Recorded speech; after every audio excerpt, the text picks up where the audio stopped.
Petrol और डीजलों की कीमतों से देश में लोग परेशान हैं। कहीं कीमतें 100 रुपए प्रति लीटर की पार हो गई हैं, तो कहीं 100 के पास पहुंच गई हैं। विपक्ष भले ही बढ़ती कीमतों को लेकर सरकार पर हमलावर है, लेकिन सरकार का कहना है कि इन कीमतों के पीछे खुद पुरानी सरकारें यानी विपक्ष ही जिम्मेदार है। तेल की कीमतों पर राजनीति बहुत होती है। इसके साथ ही भारत में पेट्रोल और डीजल की कीमतों में सरकार बहुत सब्सिडी देती है। वैसे इस सब्सिडी को कम करने की कोशिशें काफी समय से होने लगी हैं और कीमतें बाजार की कीमतों से कुछ हद तक निर्धारित भी होने लगी है। कीमतों को नियंत्रित करने के लिए सरकारें पहले भी ऑयल बॉन्ड जारी करती रही हैं। केंद्र सरकार के पास तेल कंपनियों सहित अपनी नई कंपनियों के लिए बॉन्ड जारी कर सकती है।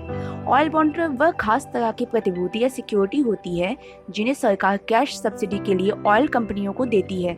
ये बॉन्ड 15 से 20 साल की अवधि जैसे लंबे समय के लिए होते हैं और इसके लिए कंपनियों को ब्याज भी दिया जाता है। बता दें कि केंद्र सरकार के पास तेल कंपनियों, उर्वरक कंपनियों, भारतीय खाद्य निगम जैसी संस्थाएं अलग अलग तरह की बॉन्ड जारी करती हैं।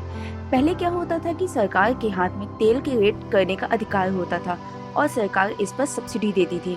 जब तेल के भाव ज्यादा बढ़ जाते थे तो सरकार इस पर सब्सिडी देती थी और पेट्रोल के दाम का जनता पर ना पड़े इसलिए इसे नियंत्रित रखती थी। इसके लिए सरकार की ओर से एक बॉन्ड जारी होता था जिसे सरकार की तरफ से कैश खर्च नहीं करना पड़ता था।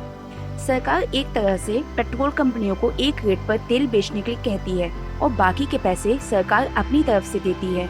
इसके लिए एक सरकार बॉन्ड जारी कर देती है और अगर तेल के लिए बॉन्ड जारी किया जाता है तो उसे ऑयल बॉन्ड कहा जाता है। तेल कीमतों पर सरकार द्वारा नियंत्रण करने के लिए सरकार तेल कंपनियों को इस तरह के बॉन्ड करती है जिससे उस पर भी बोझ न आए। एक तरह से राजकोषीय बोझ को टालने के लिए किया जाता है जिसका भुगतान भविष्य में किया जाता है।